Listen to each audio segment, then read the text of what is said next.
Ok, inervación de miembro superior, cátedra de anatomía normal, Instituto de Aulas Médicas. Iniciamos. Bueno, prácticamente la mayor parte de la irrigación, perdón, de la inervación, quiero decir, de miembro superior, está directamente vinculado con una estructura que se encuentra ubicada, podríamos decir, en el contexto de la axila. Esa estructura, en el contexto de la axila, se denomina plexo braquial. El plexo braquial es, digamos, una conjunción de nervios que se da por la anastomosis de las ramas anteriores de los nervios raquídeos, comprendidos entre C5 y T1. Quiere decir que las ramas anteriores de los nervios raquídeos entre C5 y T1 constituyen al plexo braquial propiamente dicho, que es la estructura nerviosa encargada de la inervación motora, sensitiva, vasomotora y trófica de todo el miembro superior. ¿Ok? Bien. El plexo braquial proporciona casi en su totalidad la inervación del miembro superior, siendo de suma importancia esta red nerviosa. ¿Sí? Casi en su totalidad. Por eso que habíamos hablado al principio de que no era completamente todo el miembro superior inervado por el plexo braquial. Hay una pequeña participación del plexo cervical y una pequeña participación del plexo torácico, y además las ramas posteriores de los nervios raquídeos, que no forman parte de los plexos, también participan en la inervación sensitiva de algunas regiones del miembro superior. Bueno, se forma por la unión de ramos anteriores entre C5, C8 y T1, constituyendo las raíces del plexo que salen entre los escalenos anterior-medio, donde reciben sus fibras simpáticas acompañados de la arteria subclavia. Inician en el cuello y discurren en el interior de la axila, donde se ramifica después de cruzar la primera costilla. ¿Cómo está formado en sí el plexo braquial? En la parte baja del cuello las raíces se unen para formar tres troncos: tronco primario superior, tronco medio y tronco inferior. Antiguamente se conocían como tronco primario superior, tronco primario medio y tronco primario inferior. Actualmente, como a los troncos secundarios ya no se les llama más troncos secundarios, se los denomina fascículos directamente, entonces los troncos primarios se denominan actualmente solamente troncos. El tronco superior, que se da de la unión en realidad de la rama anterior de C5 con C6, el tronco medio de la rama anterior de C7 y el tronco inferior de la unión de la rama anterior de C8 con la rama anterior de T1. Al pasar el plexo por el conducto cérvico-axilar posterior a la clavícula, cada tronco origina una división anterior y una posterior. Las divisiones anteriores inervan a los compartimentos de los flexores del miembro superior, las divisiones posteriores inervan a los compartimentos extensores del miembro superior. Perfecto, muy importante esto. Bien. Las divisiones de los troncos forman tres fascículos del plexo braquial, es decir, los tres troncos secundarios o fascículos, como se los conoce también. División anterior de tronco superior y medio forma el fascículo lateral, la división anterior del tronco inferior se continúa como fascículo medial, y las divisiones posteriores de los tres troncos se anastomosan para formar el fascículo posterior. Esto es pura teoría, ahora después vamos a dibujarlo todo y va a quedar mucho mejor entendido. Nervios periféricos multisegmentarios son el resultado del plexo braquial. Bien, y la clavícula divide al plexo en supraclavicular e en infraclavicular. En realidad, supraclavicular sería todo el plexo primario o toda la parte primaria, los troncos primarios, e infraclavicular sería todo el componente secundario, todo lo que serían troncos secundarios o fascículos. Bien, entonces básicamente lo que estamos diciendo es lo siguiente. Acá está la columna vertebral. En el interior de la columna vertebral hay un canal que se llama canal medular, y en el interior de ese canal medular discurre la médula, ¿no? La médula espinal, una parte del sistema nervioso central. De esa médula espinal, que está dividida en 34 metámeras, ¿sí? La médula espinal no está dividida en elementos anatómicos, digamos, descriptivos, sino que está dividida en elementos funcionales, en segmentos funcionales.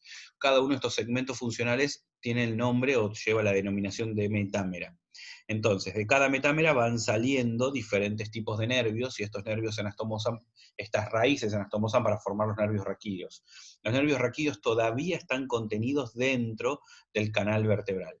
Una vez que salen por el agujero de conjunción, esos agujeros que están ahí, que se ven ahí, serían los agujeros de conjunción, y una vez que salen por estos agujeros de conjunción, terminan finalmente formando en el espesor del cuello o en el espesor de la axila los plexos, en este caso los troncos en realidad del plexo, ¿no? Es decir, los diferentes plexos, y en este caso particular que estamos hablando del plexo braquial, serían los troncos primarios y los secundarios del plexo.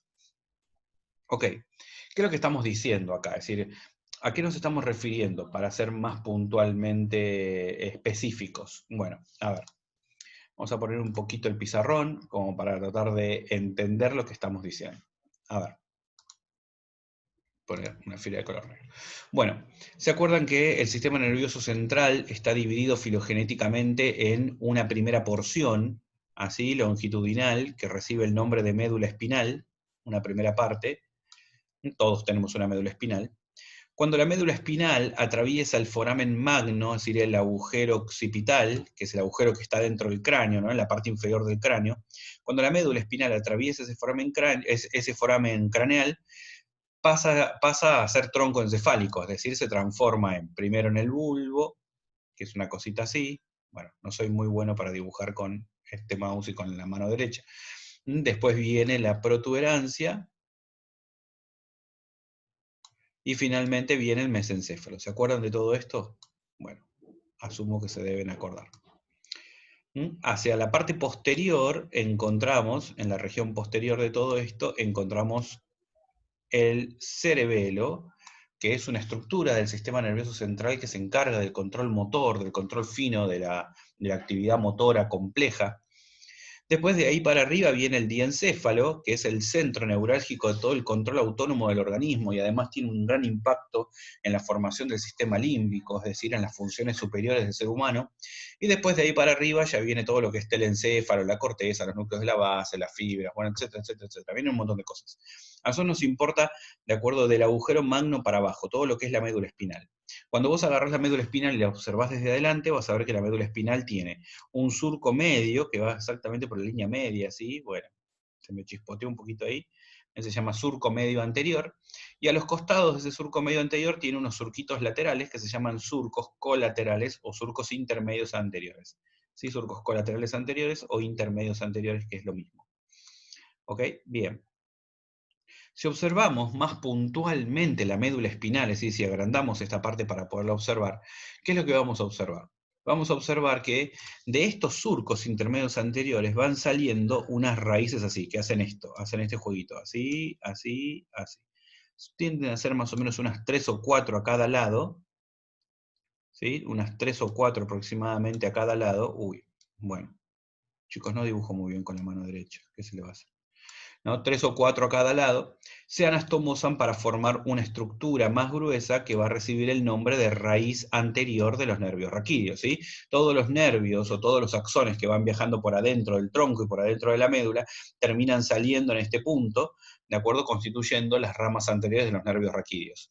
De la cara posterior van saliendo exactamente la misma estructura, y esos nervios que van saliendo así de la cara posterior se terminan anastomosando, se terminan uniendo, fusionando a estas raíces anteriores para formar finalmente el nervio raquídeo. Entonces el nervio raquídeo va a estar formado por la anastomosis de las ramas posteriores y las ramas anteriores. Las ramas anteriores las dibujamos en azul y las ramas posteriores las dibujamos en color rojo. ¿Okay? Las ramas posteriores tienden a ser normalmente sensitivas y las ramas azules, que son las anteriores, tienden a ser motoras. Bien, de la anastomosis de las ramas posteriores y de las ramas anteriores nacen unos nervios grandes así, importantes, todo esto dentro del canal vertebral, ¿no? En unos nervios así importantes, grandes, que se llaman nervios raquídeos. ¿Estamos de acuerdo? Estos nervios raquídeos vamos a ver ahora que tienen un cierto comportamiento. Ahora, ¿cómo sería esta estructura que estamos describiendo acá dentro del foramen vertebral, es decir, dentro del conjunto vertebral? Ustedes se acuerdan que el raquis, es decir, la columna vertebral, está formada por la superposición de entre 33 y 34 vértebras. Las últimas están fusionadas formando una estructura llamada sacrocoxis, pero no dejan de ser vértebras en realidad, ¿no? Bueno, vamos a dibujar, vamos a por lo menos a esquematizar un bosquejo de lo que sería el raquis entonces. El raquis sería, es decir, una columna vertebral estaría formada por la unión de estructuras que tienen más o menos esta morfología que estamos viendo acá. En la parte anterior un cuerpo vertebral,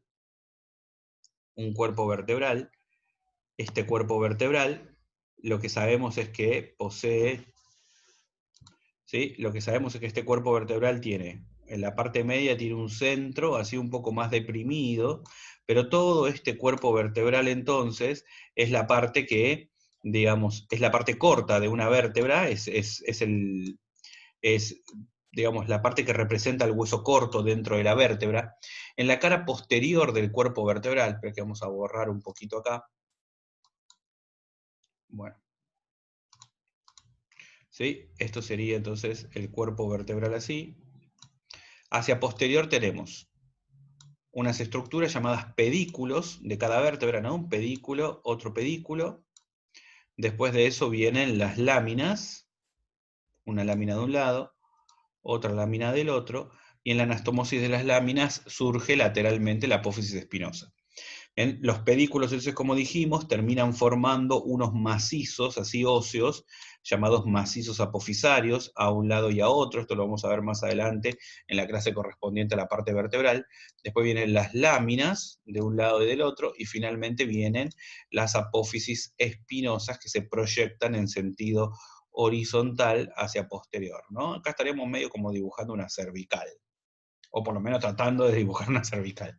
Bueno, esto sería una vista de una vértebra cervical desde arriba, en donde toda vértebra está dividida en dos partes, en un cuerpo vertebral, que es esta parte, la parte más gruesa, más densa, más pesada de la vértebra, y todo lo que viene para atrás de la vértebra estaría constituido por el macizo apofisario. Es decir, desde acá para atrás es el macizo apofisario. ¿Cómo está formado ese macizo apofisario? Por los pedículos, esos son pedículos, las láminas, que son esos pequeños fragmentos que están ahí. Bien, las láminas unen esto que está acá, que serían las apófisis transversas y las apófisis articulares que irían para arriba y para abajo, que acá no las puedo dibujar, porque no puedo dibujar tridimensionalmente con esta incapacidad que tengo para manejar el mouse.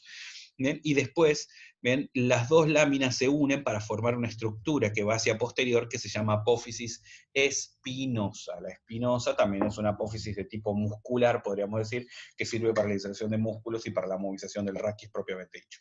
Bueno, independientemente de eso, a nosotros lo que nos importa es este agujero que está acá adentro, ¿ven?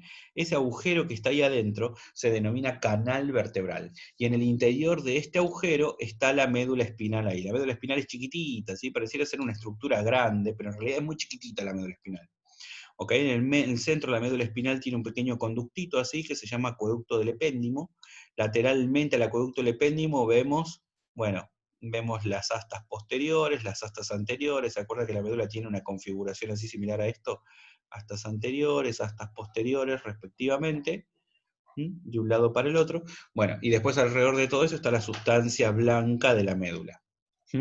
Es decir, que esto que estamos viendo acá en chiquitito sería un corte transversal así de la médula, ¿entienden? Cortamos la médula transversalmente y la observamos desde arriba, daría una cosa por el estilo. Bueno, hace un rato dijimos que de la cara anterior de la médula salían las raíces anteriores, ¿no? Entonces de la cara anterior de la médula salen las raíces anteriores así, de una para un lado, la otra para el otro. ¿Sí? Y de las caras posteriores de la médula salían las raíces posteriores. ¿Sí? La raíz posterior. Ahí vamos a dibujar una sola, raíz posterior, ¿ven? Raíz posterior. ¿Ok?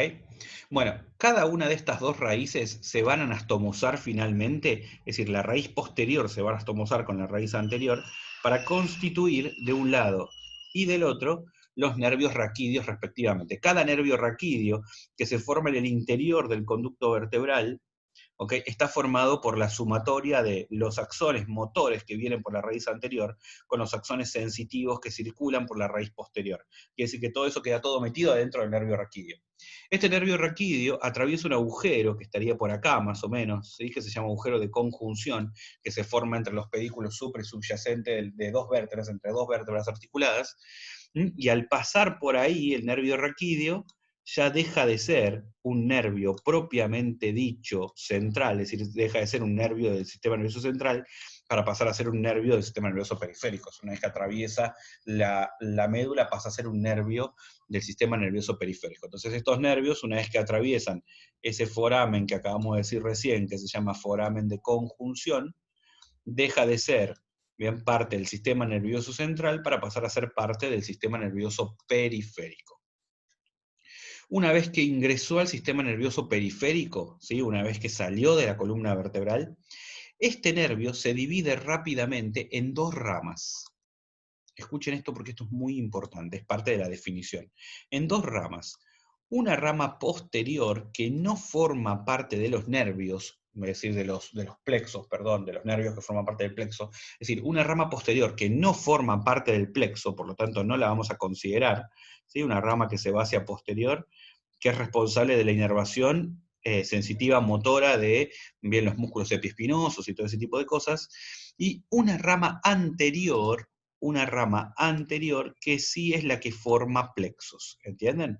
Sí es la que forma plexos. Entonces, todo esto que estamos viendo acá, supongamos que esto fuese a nivel de C5, por decirte una cosa, bueno, todo esto se revuelve a repetir a nivel de C6, de C7, de C8, de T1, bueno, etc. Por lo tanto, al final vamos a tener que, de los forámenes de conjunción van saliendo, supongamos que esto es C5, ¿no? Después sale C6, después sale C7, después sale C8, y después sale T1. Serían 5 nervios raquídeos que nacen en la parte más inferior del cuello, ¿entienden esto? Bueno, cada uno de estos cada uno de estos nervios raquídeos emite una rama posterior que no nos estaría interesando ahora porque las ramas posteriores no se anastomosan formando plexos, ¿m? Y no constituyen parte de los plexos propiamente dicho, pero sí cada uno de estos nervios raquídeos, C5, C6, C7, C8 y T1, van a dar una rama anterior. ¿Entienden? Por ejemplo, la rama anterior de C5 se anastomosa con la rama anterior de C6 y forman una estructura que se llama tronco primario superior. La rama anterior de C7 va solita y forma el tronco primario medio, y la rama anterior de C8 con la rama anterior de C1 forman el tronco primario inferior, también conocidos como tronco superior, medio e inferior respectivamente. Pero no es el nervio raquídeo el que se anastomosa, es la rama anterior del nervio raquídeo la que se anastomosa para formar tronco primario, tronco primario, tronco primario, o tronco, tronco y tronco respectivamente. ¿Ok? Por eso esto es muy importante que lo recordemos. ¿Ok? Bien, todo esto ubicado en el espesor del cuello. ¿Lo entienden o no? Entonces son estas ramas anteriores las que se anastomosan. Finalmente, cada rama anterior de estas, cada tronco primario, vuelve a dar una rama, es decir, se vuelve a dividir y vuelven a formar ramas posteriores. Las tres ramas posteriores de los tres troncos primarios se anastomosan entre ellas para formar el tronco secundario posterior o fascículo posterior. ¿Ok? Y ponerlo con otro color así. Y la rama anterior del tronco primario superior, ese es el tronco primario superior, va a dar una rama anterior, ¿no? Esta rama anterior del tronco primario superior con la rama anterior de este tronco, ¿ven? La rama anterior de este tronco se anastomosan para formar el fascículo lateral o tronco primario tronco secundario antero externo, y después la rama anterior de este tronco inferior, ¿ven? Termina solita formando el fascículo medial. O sea, así es como se constituye el plexo braquial propiamente dicho. Esta es la manera en la que se constituye el plexo braquial. Entonces vamos a recordar, a ver. Esto, por ejemplo, que está acá, eso es C5. ¿Ok? C5. Esto habíamos dicho que era C6. Esto habíamos dicho que era C7. Estamos hablando del nervio raquídeo respectivo, ¿no? Eso que está acá dijimos que era C8. Y esto que está acá finalmente es T1. Es decir, ese es el nervio raquídeo de T1. Pero cada uno de estos nervios raquídeos, C5, C6, C7, C8 y T1, es decir, el quinto nervio cervical, el sexto nervio cervical, el séptimo nervio cervical, el octavo cervical y el primer nervio raquídeo torácico, van a emitir una rama posterior. Las ramas posteriores no nos interesan de los nervios raquídeos porque no forman parte de los plexos. En cambio, la rama anterior es la que nos interesa. Entonces, la rama anterior de C5 se anastomosa para formar esta estructura que está acá, que le vamos a llamar tronco primario superior. Vamos a ponerla así. Tronco 1 superior. Bien. Perfecto. Esto que va a quedar acá va a ser el tronco primario medio. Y este que va a estar acá va a ser el tronco primario inferior respectivamente, ¿no? Entonces, los tres troncos primarios. ¿Pueden sacarle el término primario si quieren? Sí, pueden decir T1 o D1. Escuchen, chicos, una cosa. Embriológicamente, toda la columna vertebral tiene una disposición dorsal, ¿ok? Acá viene un problema en la nomenclatura, digamos, en la nómina anatómica internacional, que yo creo que la nómina francesa, que es la anterior que teníamos acá en Argentina, lo solucionaba mucho mejor. ¿Por qué? Porque nosotros actualmente a esto le decimos dorsales, pero en realidad todas las vértebras son dorsales, todas se encuentran en la región posterior del cuerpo. Las cervicales también son dorsales, las torácicas son dorsales, las lumbares también son dorsales. Entonces, para no tener demasiado problema, ¿sí?, con esa disposición, es mejor a las torácicas decirles torácicas y no dorsales. Si bien es cierto que también se les dice de dorsal, ¿no? También es cierto que cualquier docente te puede decir, y en realidad esa terminología no está bien, porque en sí, si vamos a ser estrictos, todas las vértebras son dorsales. ¿Ok? Esto en respuesta eh, a que Carlos me pregunta si podemos decir T1 o D1. Sí, se puede decir T1 D1, se utiliza, se puede decir T1 o D1, pero la realidad es que es más correcto decir T1 porque presta menos a la confusión que decir D1, pero se puede utilizar de la misma manera las dos cosas. Ok, bueno, entonces repetimos. Ramas anteriores de los nervios raquídeos entre C5 y T1 se anastomosan para formar rama anterior de C5 con rama anterior de C6, el tronco primario superior, rama anterior de C7, tronco primario medio, rama anterior de C8 con rama anterior de T1, tronco primario inferior. O directamente tronco, superior, medio, inferior. Cada tronco hace un pequeño recorrido, no muy longitudinal, es decir, no recorre demasiado, más o menos unos 3-4 centímetros, y se vuelve a dividir. Es decir, cada tronco de estos vuelve a hacer lo que hizo digamos, el nervio que lo originó, que es el nervio raquídeo. El nervio raquídeo se divide en rama anterior, rama posterior. Bueno, el tronco pues, también se vuelve a dividir en rama anterior, rama posterior. ¿Por qué C8 si tenemos hasta C7 en las cervicales? Muy bien, muy buena pregunta. Porque C1, es decir, vos pensás que si cada nervio raquídeo nace por debajo de la vértebra correspondiente, te va a quedar un espacio entre el occipital y la primera vértebra. Entonces, C1, propiamente dicho, es el nervio que sale por arriba de C1. ¿Se entiende esto? Entonces, para corregir ese defecto, bueno, nosotros tenemos 8 nervios cervicales, pero tenemos 7 vértebras cervicales. Tenemos 8 nervios cervicales, pero 7 vértebras cervicales. Esto es porque Luis me está preguntando por qué se dice C8 a este nervio de acá, si en realidad tenemos 7 vértebras cervicales. Bueno, porque en realidad, bien, digamos, los nervios cervicales, el primer nervio cervical, en vez de nacer por debajo directamente de C1, de la primera vértebra cervical, nace por arriba, dando esto espacio para que entren 8 nervios cervicales. Es decir, que todos los nervios cervicales nacen entre 2 vértebras cervicales, excepto el primero que nace entre el hueso occipital y la primera vértebra cervical. Bueno, entonces, tronco primario superior, tronco primario medio, tronco primario inferior se dividen en dos fascículos, en uno posterior y en una rama anterior, es decir, en una rama posterior, perdón, y en una rama posterior.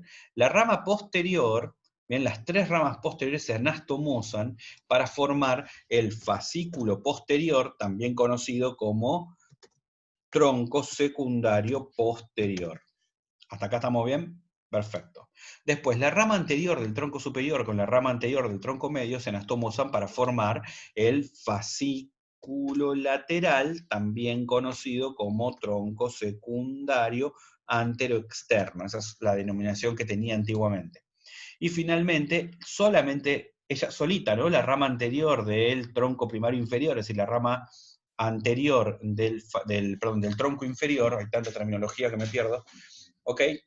Esa rama solita forma el fascículo medial o tronco secundario, ahí está, antero-interno.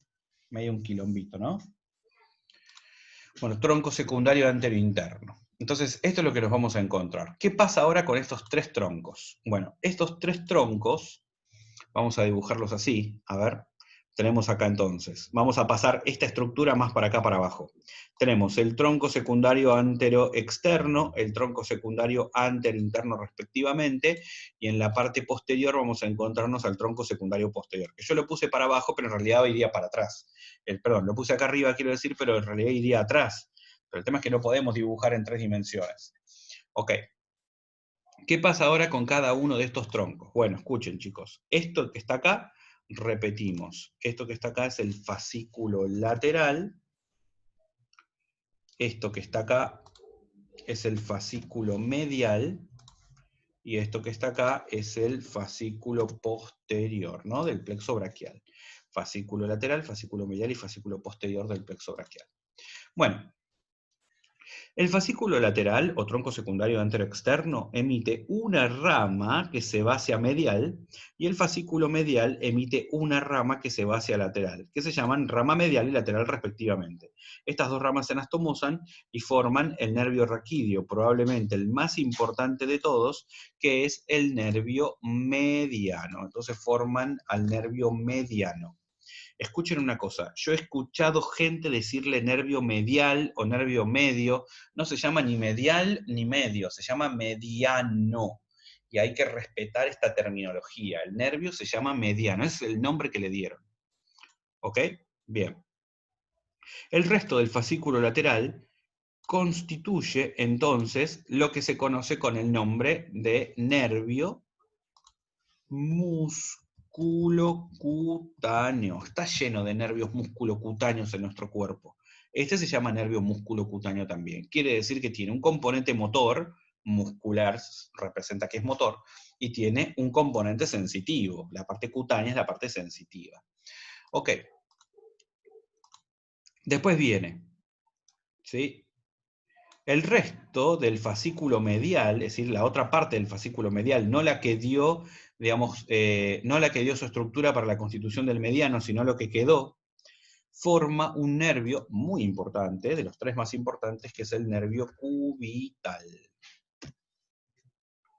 Y finalmente, se forman 2 nervios, ven en esta parte media, o en esta última parte en realidad del fascículo medio, 2 nervios más, que tienden a ser no muy constantes, principalmente el segundo, este segundo que estamos dibujando acá, a veces no es muy constante, que reciben los siguientes nombres. Ese que está acá se llama braquial cutáneo externo, y el que le sigue para abajo, este que le sigue para abajo es el accesorio del braquial cutáneo externo. ¿Ok? Bueno, me quedaron todos superpuestos uno arriba del otro, bueno, pues se entendió el concepto. Entonces repetimos, a ver. De las dos ramas anteriores, bien de la división dicotómica de los troncos primarios, si estamos hablando del fascículo lateral y fascículo medial, bien, terminamos teniendo al músculo cutáneo, al nervio mediano, este es el más importante, el cubital, y después otros dos que se llaman braquial cutáneo interno y accesorio del braquial cutáneo interno, que quedó ahí, no me entró. ¿Ok? ¿Qué pasa ahora con la división dicotómica de los nervios provenientes del fascículo posterior? El fascículo posterior también se divide en 2 ramas, en una rama I y en una rama muy larga y muy importante. Entonces, ¿cómo se van a llamar? Esta primera rama más cortita, que tiene poco abordaje, nunca sale de la axila, se llama axilar, nervio axilar. En cambio, la de más acá abajo se llama nervio radial. ¿Ok? Bien, nervio radial. Chicos, escuchen, esto es re importante. A ver, el nervio radial, ¿sí? El nervio radial, el nervio mediano y el nervio cubital son, bueno, no estoy dibujando muy lindo que digamos. Estos 3 nervios son los nervios más importantes del sistema nervioso del miembro superior. Estos son los 3 nervios que tenés que saber obligatoriamente. Puede ser que entre alguna pregunta del axilar, puede ser que entre alguna pregunta del músculo cutáneo, puede ser que entre alguna pregunta de algo, sí, obviamente, siempre alguna pregunta entrará de lo demás. Pero en cualquier facultad seria de este mundo siempre te van a tomar más radial, mediano y cubital, porque son los 3 nervios que llegan a la mano, son los 3 nervios más importantes, ¿ok? Entonces son los 3 nervios más importantes, son los que arriban a la mano propiamente dicho. Bueno, entonces,